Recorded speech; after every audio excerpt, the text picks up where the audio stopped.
Hello, another day, another drug story on the 2008 Tour de France, and we've been asking why teams with riders who've tested positive so far have been allowed to stay in the race. Well, stage 12 here in Narbonne has brought the first mass departure. Sonia Duval, the Spanish squad, out of the Tour after their young Italian star Rico was found with EPO in his bloodstream. And following the positive test, the arrest. It's a set sequence now, although with a twist this morning. Rico actually made it to the start in La Valannée before being taken off the Sonia Duval team bus to the jeers of the cycling public. The rest of the team, meanwhile, had taken their places at the start line, while race director Christian Prudhomme passed the time in conversation with police officers, only to have disappeared by the time the race officially started. The reason for all the public pantomime? A urine sample Rico gave after the time trial on stage 4, the same batch of tests that caught Moises Dueñas of Barloworld, who was thrown off the race yesterday. Rico, though, is a catch of a different magnitude. A rising star, winner of 2 mountain stages already this year, and holder of the leaders' jerseys in both the mountains and the young rider competitions. This is one man who can't be written off as a remnant of the previous generation. But his inspiration and his style had already aroused suspicion. His idol is the Italian Marco Pantani, whose career ended in disgrace because of drugs. And his attacks had the blatant cheek of Pantani, not just outpacing his rivals on the climbs, but sprinting away as though they were on one gradient and he on another. The good news for those who want to hear it is that along with Dueñas and the first of this tour's 3 positives, Manuel Beltran, he appears to be one of the riders targeted by drug testers this year based on their abnormal blood values. And first reports also suggest that the EPO the 3 of them were taking was a new variant on the doper's perennial standby, one they perhaps thought was still undetectable. The one certainty was that the 3rd rider this year had been caught, and for the first time his team had gone too, apparently of their own volition. Sonia Duval leaving the start, not under their own steam, but by car. Well, a couple of 100 kilometres down the road at the Campanile Hotel in Narbonne, if Sonia Duval were in a rush to get out of France, no one had phoned ahead and cancelled the rooms. An advance party of mechanics were waiting for their colleagues to arrive, as perplexed as the rest of us as the day's events unfolded. Then, just past 3 o'clock this afternoon, the yellow flotilla showed up, the riders heading for the hotel and for sanctuary. Leonardo Piepoli, the last man off. No comment was as good as it got from him. But the elephant in the room was Rico. Only his kit remained to tell the story of the latest, biggest tour scandal. Nos han comunicado positivo antes de la salida, posible positivo, pero bueno, nosotros lo consideramos como positivo, es la notificación que nos han hecho. Y el equipo, pese a que la organización del Tour nos ha invitado a continuar, consideramos que el positivo de Rico es suficientemente importante, es un corredor muy importante del equipo, como para que pasemos por alto la situación y salgamos como que no ha pasado nada. ¿Has hablado con él? ¿Sabes cómo está él? Repito que no es que no nos han dejado participar, todo lo contrario. El Tour, igual que a los anteriores equipos que han tenido el problema como el nuestro, nos han dejado continuar y hemos decidido nosotros deportivamente no continuar en la carrera. Withdrawn from fire, perhaps, but not out of the firing line. One test tube at least bubbles away in the background. Piepoli's test result after his win on the Autocam on stage 10 has yet to be released. It was a Sonia Duval 1-2 with Juan José Cobo behind him. 3 days later, the winner will be trying to get some sleep in room 101. Well, as far as other significant numbers go, 159 riders now left in the race from 19 teams. And still in yellow, Cadel Evans, who as current patron of the Peloton, seemed to be getting a briefing on events at the window of race car number 1 from Christian Prudhomme. Evans leads the race from Frank Schleck by a single second, with Christian van der Velde third, another 37 seconds down. Then it's Bernhard Kohl, Denis Menchov, Carlos Sastre and Kim Kierken, all as they were last night. Vladimir Efimkin, though, moves up into the top 8 as the 2 men ahead of him, Rico and Jose Cobo, drop out of the classification. There are other minor adjustments all the way back down the standings too, as the computer shuffles the numbers starting 170 out of the database. Alejandro Valverde is up to 12th, Damiano Cunego 14th, David Miller is now 47th, Chris Froome 96th, and Mark Cavendish 149th. Now, talking of Mark Cavendish, let's take a look at stage 12, because he almost certainly will have 168.5 kilometres from La Valannais to Narbonne, which will take us over the 2,000 kilometre mark for the race, and more importantly for Cav, out of the Pyrenees and onto the flat. It's a downhill run pretty much, with one fourth category climb early on, and what should, breakaways permitting, be a fast bunch finish near the Mediterranean coast. Just because we're out of the high mountains, though, it doesn't mean we've hit a shortage of stunning scenery. Stunning camera work from the helicopter too, as the race rolls through Languedoc-Roussillon. Now, a break formed, as a break always does, but this is one of few chances left in this race for the sprinters. And tired as he is after hanging off the back through the mountains, Mark Cavendish's Columbia team know that if they can pull back the break and deliver him to the final few hundred metres, he's still capable of doing the rest. Whether they can pull back the break, of course, is the daily question. We are now 40 kilometres from the finish of a pretty routine day right now. 3 riders in front. This is the rider who reached them about 10 kilometres to go. And this is Juan José Oroz, the Spanish rider on Euskaltel-Euskadi. He joined Samuel Dumoulin and Arnaud Gérard, who are still willing to work with him. And together they've gone from 35 seconds back out to 1:22. But already I think it's starting to fall back again now. And look at this. Silence Lotto taking control. And CSC is still up here as well. Well, they're taking the responsibility of setting the pace-making at the front end of the main field, but riding, I think, very sensibly, and I think that's something that's going to be very important for Team Silence Lotto, Phil, over the next 10 days of racing. They've got to make sure that they dose their efforts, because they're going to have strength in the mountains, because that's when Cadel Evans will come under assault again in a serious nature from climbers like Carlos Sastre and, of course, the silent man of the peloton, Denis Menchov from Russia. Well, there is the peloton as we search across. Well, they're environmental friendly, so I'm told, but they look absolute eyesores as far as I am concerned, are those wind machines up on the ridge here. Everybody's getting very concentrated now. It's just a question of when is the chase going to start. They're not really, if you look at the way the riders are organised, Phil, they're not really chasing, but they're still bringing down the gap. In the main field, a lot of heart rates are hovering around about the 120 beats a minute. So I have to say, not in any negative way, that it's not really a tough ride for anybody at the moment. Cadence at around about 90 RPM, which is just about normal. And the wattage is inside of 200 watts. So it's a comfortable ride for anybody who can sit in the main field. Yes, that's why they feel, I think they've got that breakaway under control. He's not running away with anybody. In fact, it's coming steadily back now. It's inside the minute. So the catch will be in the next few kilometres. It was strengthened by the Basque rider who caught up, Oroz. But I think it's still going to happen for them. All of the riders from Silence Lotto, the red jerseys, they're just forming a cocoon around Cadel Evans in the hope that nobody can get to him and knock him off. And he'll complete a 3rd day as leader of the Tour de France. Young rider from the Française des Jeux here. Pretty happy with the way the situation has turned out for him. Arnaud Gérard, once again getting the French team a certain amount of publicity with the long breakaway, because after all, these men have been on TV for about 2 hours, and that will give them plenty of advertising dollars, especially the man at the back, Cofidis rider Samy Dumoulin. He's already had some success out of this year's Tour with a stage victory in the first few days of the race when we were right up in Nantes. Well, there are a lot of different teams starting to move forward now. You can see the organisation, all the Silence Lotto riders. They've got to be feeling very proud of protecting the lead of Cadel Evans. It really does change the nature of the way you feel when you get into a race like this, when you've got the yellow jersey on your squad.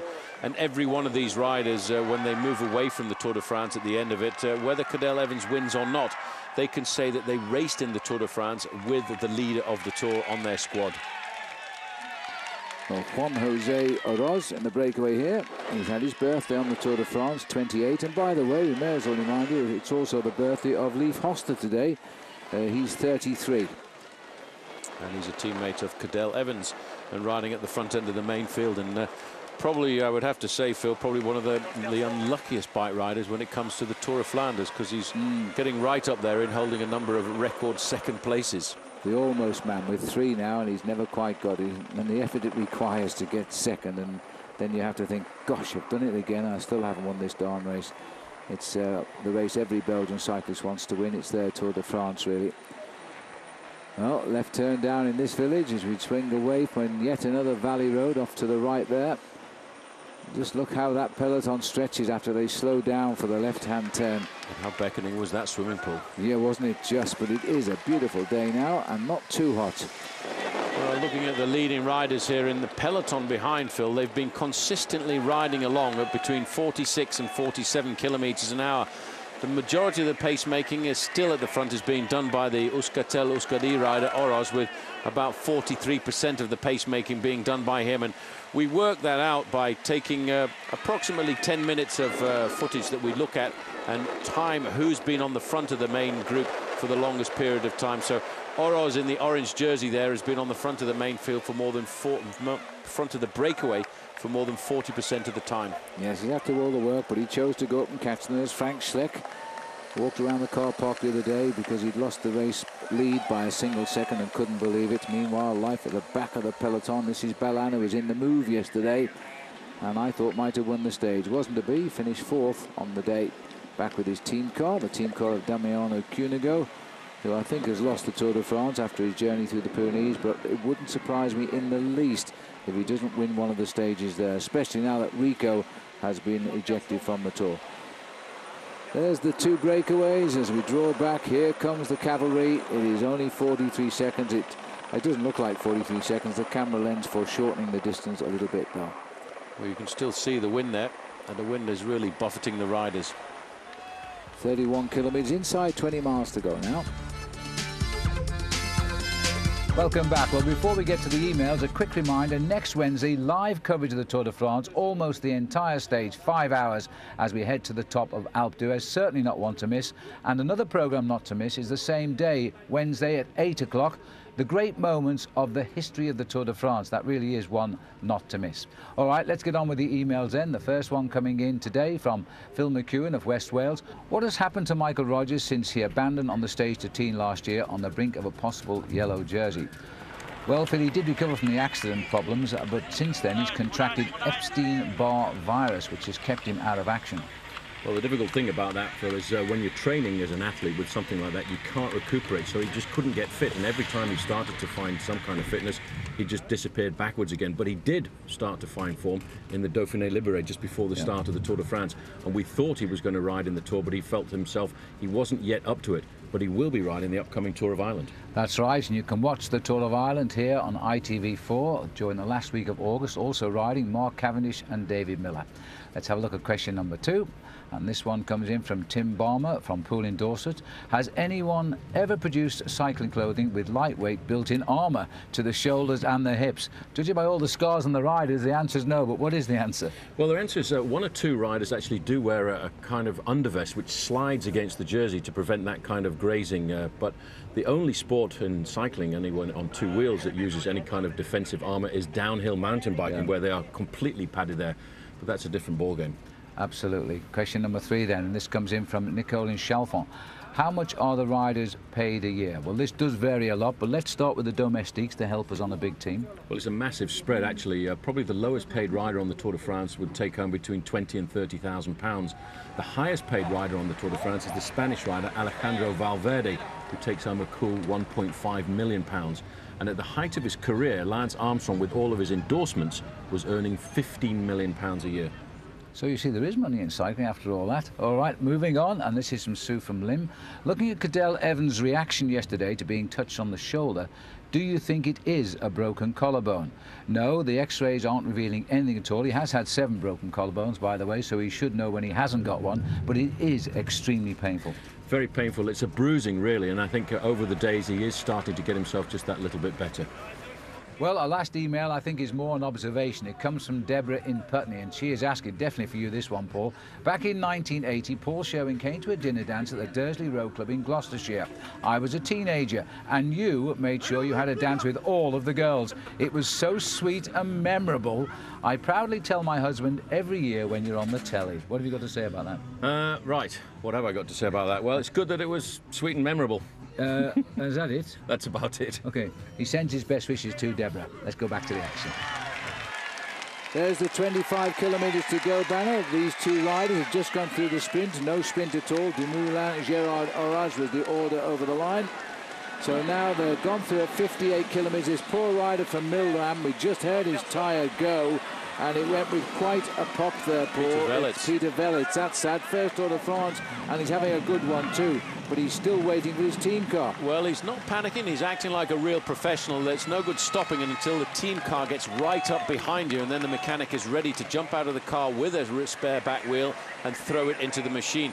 But it's a bit unfortunate where he's had that puncture, Phil, because in a few moments' time we're going to take a right-hand bend out of the town of Tezan, and that's when they're going to pick up the block tailwind, and all of a sudden the pace will go up dramatically.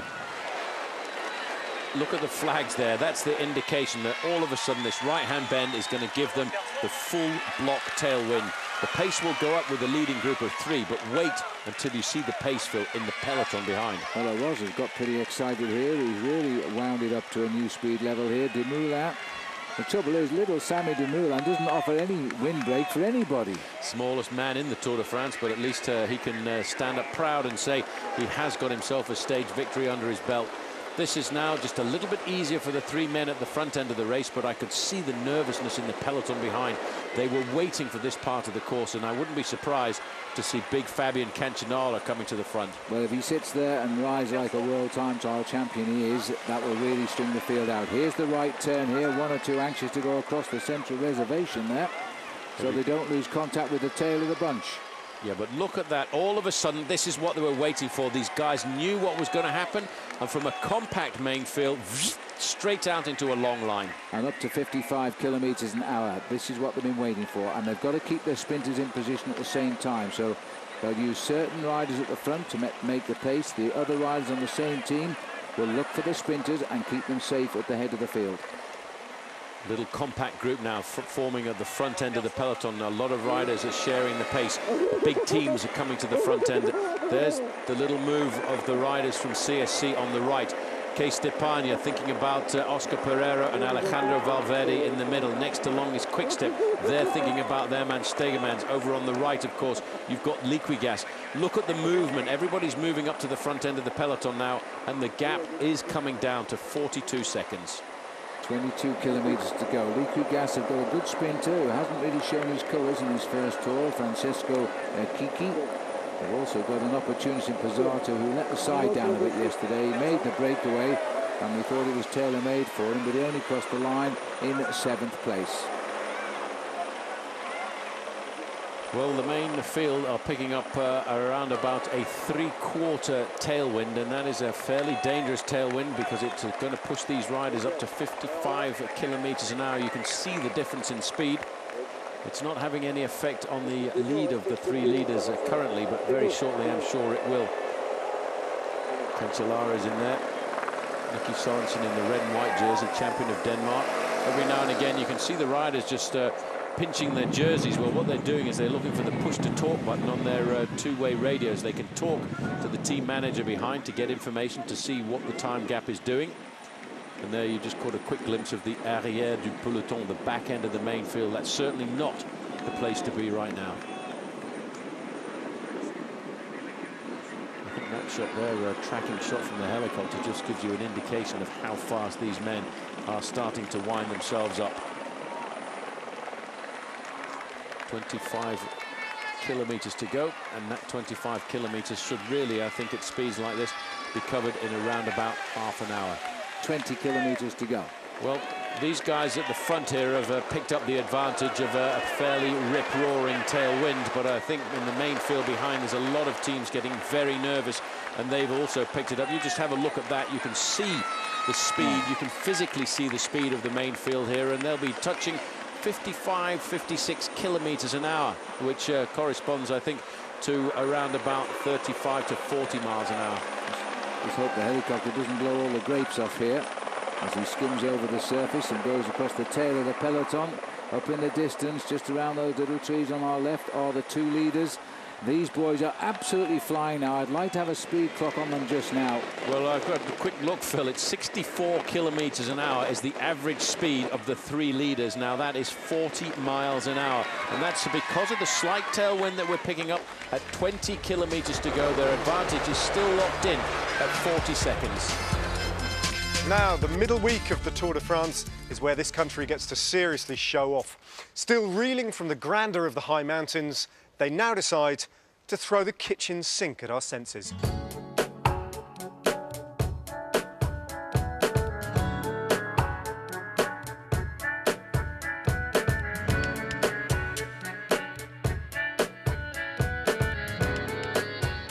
From sunflowers to citadels, from backdrops like Carcassonne to yesterday's extraordinary helicopter shot of the castle in Foix, this is where the tourist office gets its kicks, Autoroute 61. Today we end up in Narbonne, the sort of place we all want a bit of, as we pick over the covered market, wondering why all we can buy back home are tea towels and knockoff trainers. It's not just us Brits. Visiting folk have always enjoyed stomping over this part of France. Jewish settlers, Visigoths, Romans. In fact, this city boomed under Julius Caesar, a bit like West Bromwich, which marks the junction between the M6 and the M5. Narbonne sat on the crossroads between two of Rome's most important routes. The Via Domitia connected Italy in the east with Spain in the west, and the Via Antica, which linked the Atlantic to the Mediterranean. But what West Brom doesn't have is water. Although it's 15 kilometres inland, Narbonne's port was once as busy as Marseille's until the River Auge decided to change course and silt up, and what remains of the harbour is now underwater and forgotten. For centuries, the cathedral dominated a city in decline as they fought a losing battle against the tide. But during the 19th century, Narbonne was reborn, the railways and, of course, the wine. Country wines of Corbière and their neighbours, half the price of posh wine and just as good. The last time the Tour finished here was as long ago as 1955, when Louis Capou broke free to finish first. In '81, it finished down the road at the beach, the brilliant Belgian sprinter Freddy Mertens crossing the line first. That year he picked up 5 stage wins. The land around Narbonne is perfectly suited to the big chase down and the bunch sprint. So Mark Cavendish will have noted that when the sun gets hot and the scenery turns all picture postcard, then often the serial sprint winners come to the fore.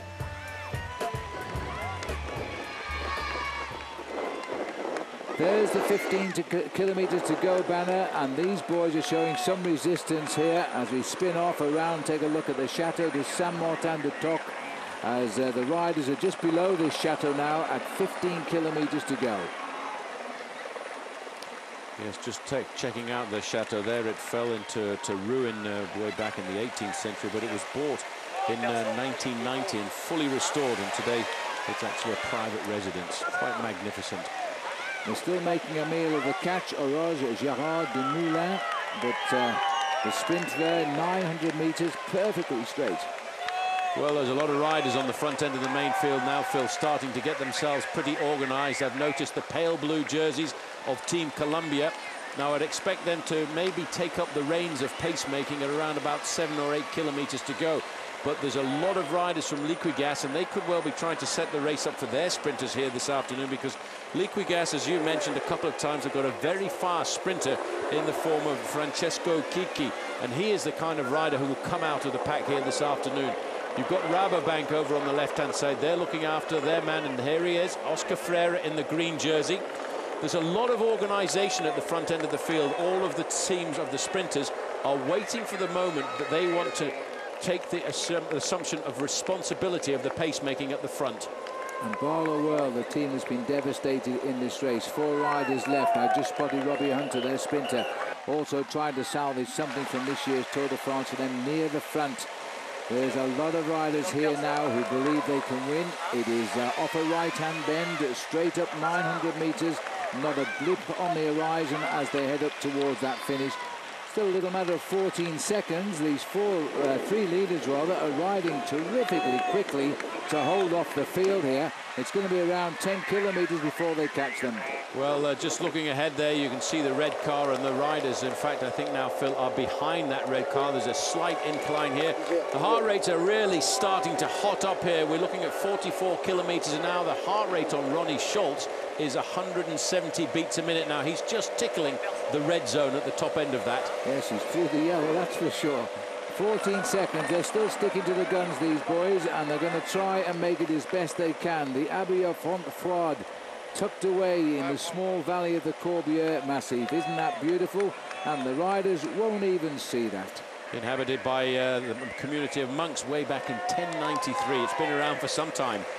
Now just waiting to see the front end of the main field, and there they are coming around this corner. Look at the urgency here. These guys think, yes, we can survive.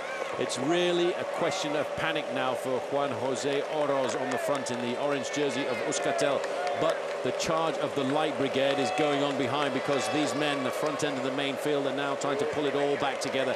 The teams of the sprinters have decided, after dragging their bodies through the mountain passes, they want to show us that they are the gladiators of the route on the way into this Roman city of Narbonne here this afternoon. All over the main field, still no one team controlling the front end of the pack. Well, it sounds as if Thomas Lovquist has had a flat tyre at the back end of the main field, so that's a bit of firepower disappearing out of the Team Columbia train on the run in towards the finish, because he will have a hard time getting himself back into the fold at speeds like this. There they are, the three leaders just going around the corner. We're looking at a 10-second advantage. It really is not very much at all, and that's very likely to change in the next kilometre or so.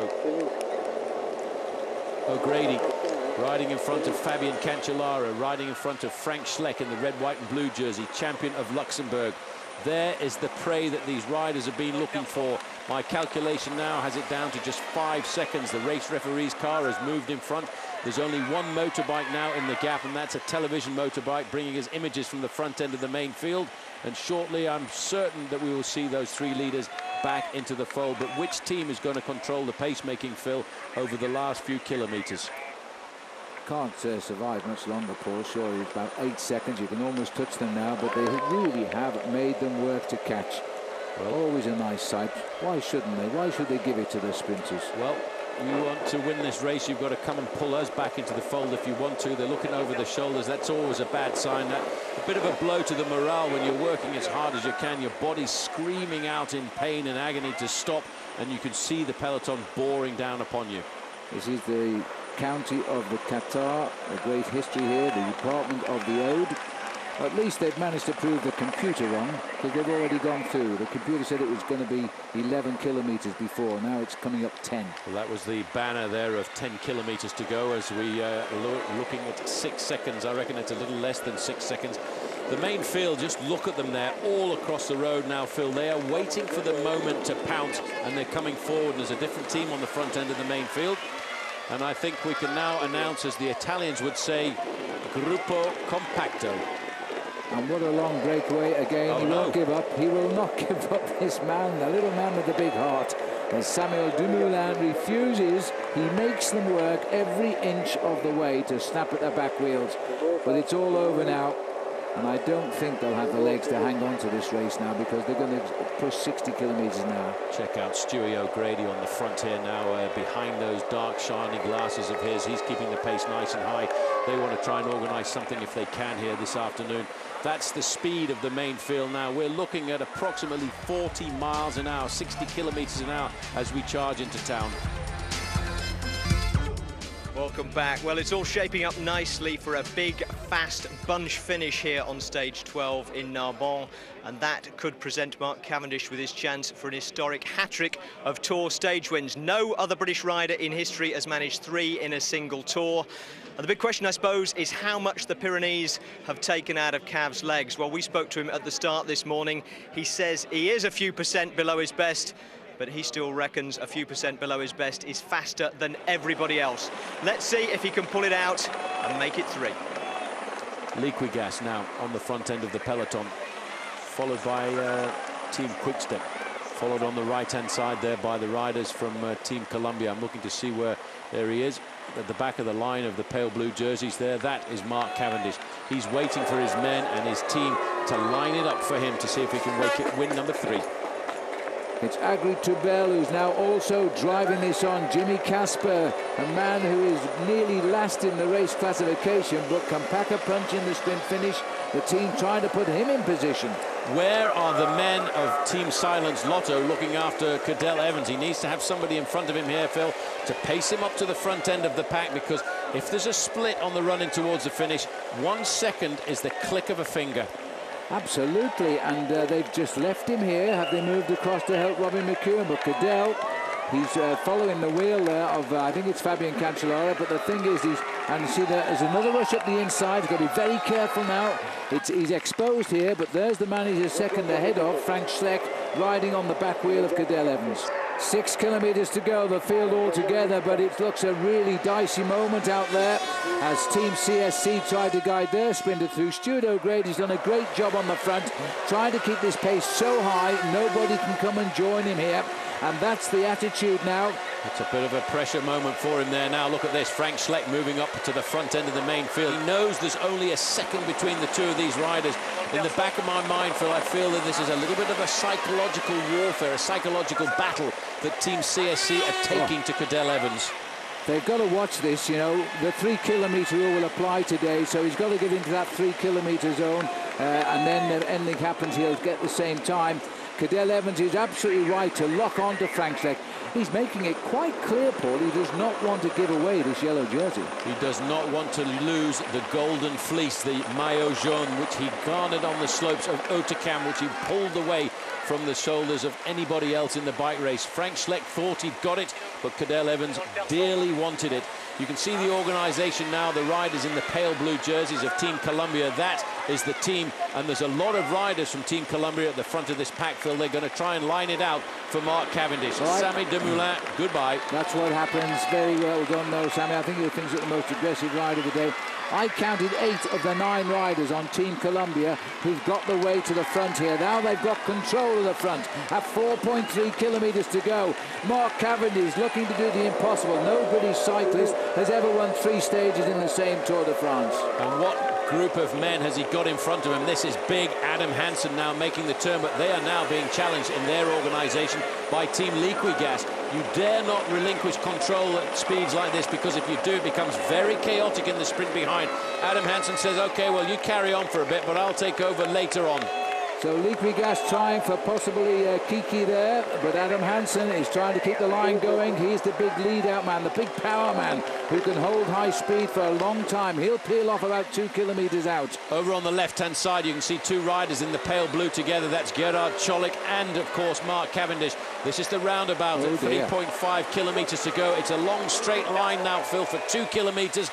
Then you've got that right-hand bend, and you line up for a 1 kilometre straight dash at the finish line. Got Lancaster on the front now for Team Milram as he tries to pave the way. Another Australian in the race, of course, as we go under 3 kilometres to go now. Eric Zabel trying to get a signature win here as we race towards Narbonne, and that we are absolutely flying. This is Lancaster driving on. Straight out into a big long line. Robbie Hunter in the red and yellow there of Barlow World. He wants to try and get himself a victory to bring the team a little bit of good luck and good morale this afternoon after all the bad luck they've had over the last couple of days. Now a slowing down moment. This is when you have to take control again. Look at the control on the left-hand side. Team Columbia now lining up 1, 2, 3, 4 men. The 4th man will be Mark Cavendish. Excuse me, Mr. Hunter, I'm coming in here because this is my lead-out line. The right-hand side is the blue jersey of Team Columbia. The green jersey are trying to lead out Thor Hushoff. On the far left-hand side, Gerolsteiner trying to bring up Robert Forster here. And also in the mix there is Pozzato. And in fact, Casper's getting in the middle as well. All the sprinters are trying to come through. This is Robbie Hunter dodging on the right-hand side in red. Big George Hincapie now takes over the pacemaking at 2 kilometres to go. Marcus Burkhardt slips back in there. He knows they're a long way out from the finish line. They're waiting to see. Look at the outside there. That Mark Cavendish has slipped back an awful long way, and he's going to get moved up on the right-hand side by his teammate, and that is Gerard Cholik. Well, just looking now, they've got the train going, and it's a well-organised train here. Hunter's trying to hitch up to the back of it here. Cavendish is over to the left of our picture. In fact, his teammates were looking now. This is a move they don't want to see. At 1.5 kilometres to go, there is a counter move on the far side. It's Milram. Milram in control now. They'll be looking after their man, and their man is going to be Eric Zabel here this afternoon. I have a funny feeling I can see that's Julian Dean in 4th position.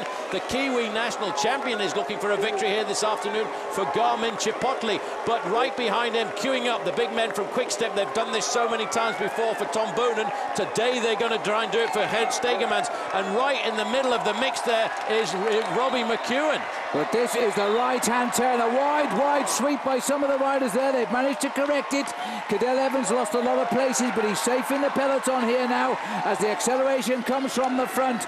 And again, it is a perfect lead out here for possibly Thor Hushovd and certainly Oscar Freire. He's in the lighter green jersey. Gert Stegmans is trying to make a move, and they are making that run on the left-hand side of the road. It's such a long way to go. You dare not misjudge this. Now, all of a sudden, Thor Hushovd has jumped ship. He's left his teammate and lead-out man behind him. He's still got there Mark Renshaw, but it's Team Quick-Step in the front, up into about third or fourth position is the young man from the Isle of Man, Mark Cavendish, but on his shoulder is Hushovd, on his wheel is Oscar Freire. And just behind too is Jimmy Casper here now. Now goes Cavendish, goes from the centre.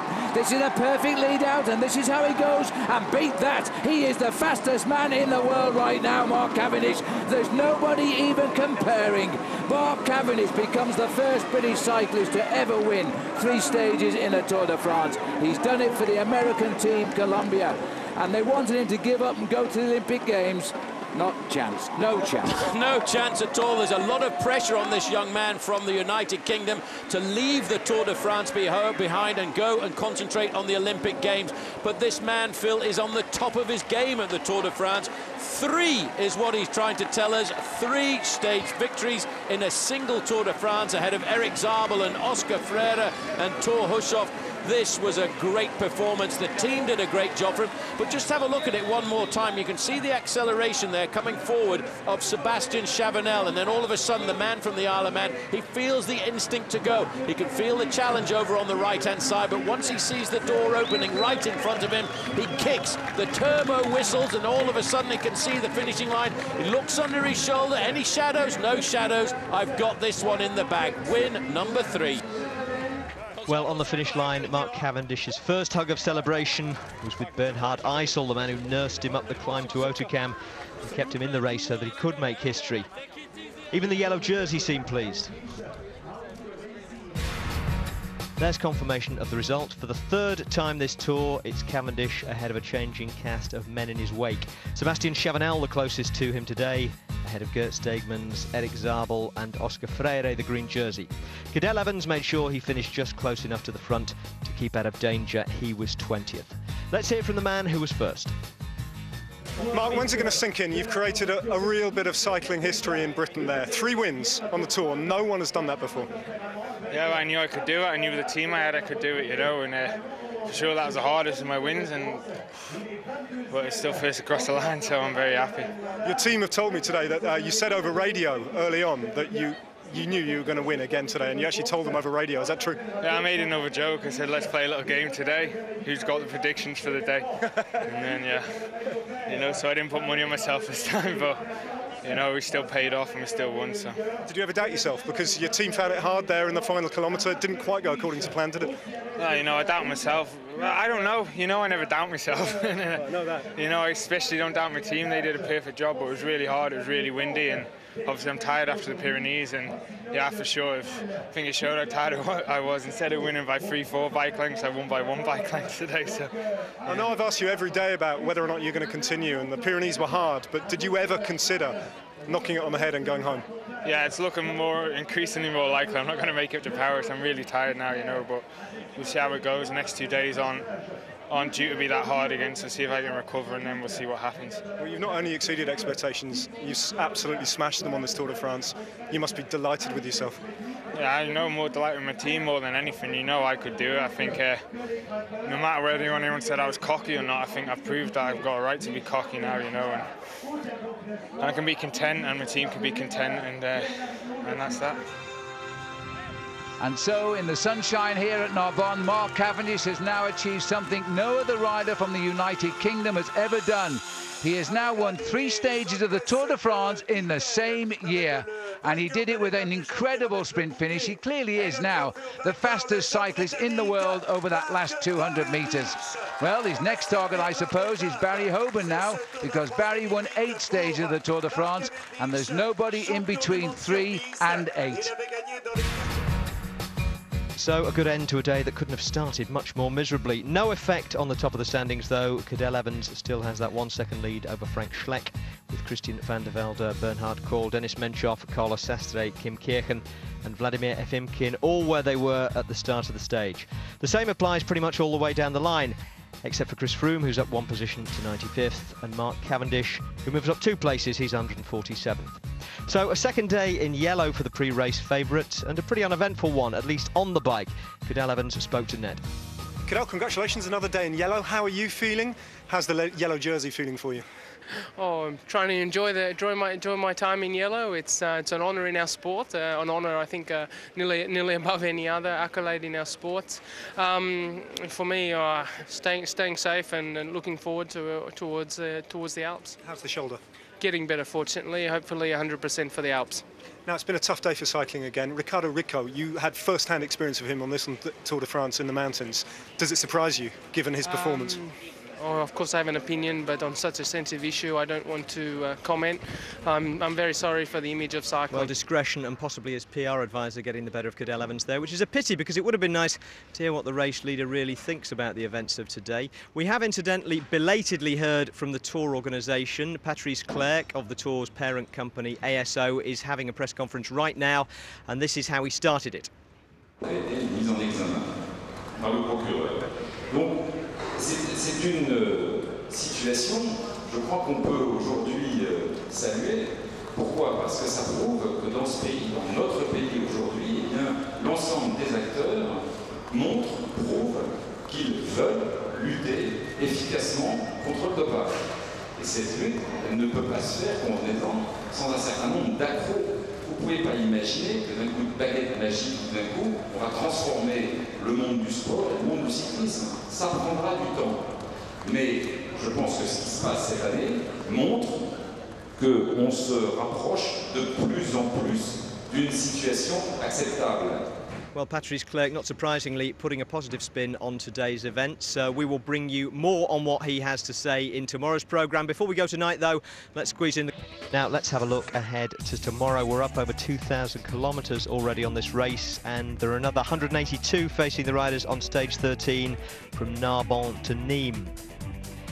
It's another relatively flat day, 3 fourth category lumps to get over before a flat run into Nîmes. You'd say it was a day for Mark Cavendish, but that'd be greedy at this stage, and Cav, as we've heard, is getting tired. Well worth watching though. We'll have highlights tomorrow of stage 13 at 7 o'clock, and you can catch proceedings live if you're a Sky Satellite or Virgin Cable subscriber via the red button.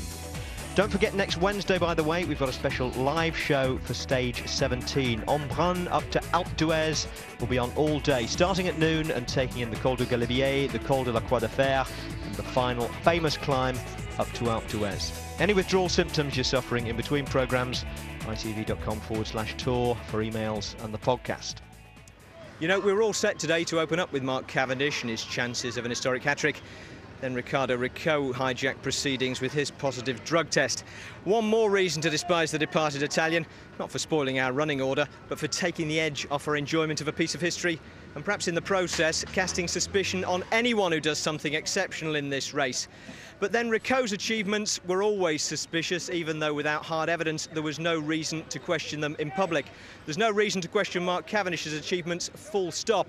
It's unfair, of course, to cast a 23-year-old as the saviour of cycling, and he's not, but he's part of a movement that is, and his 3 clean stage wins in this Tour help to balance out the 3 positive drug tests we've had so far. Not only that, they give us a good reason to look forward to tomorrow. 7 o'clock. See you then.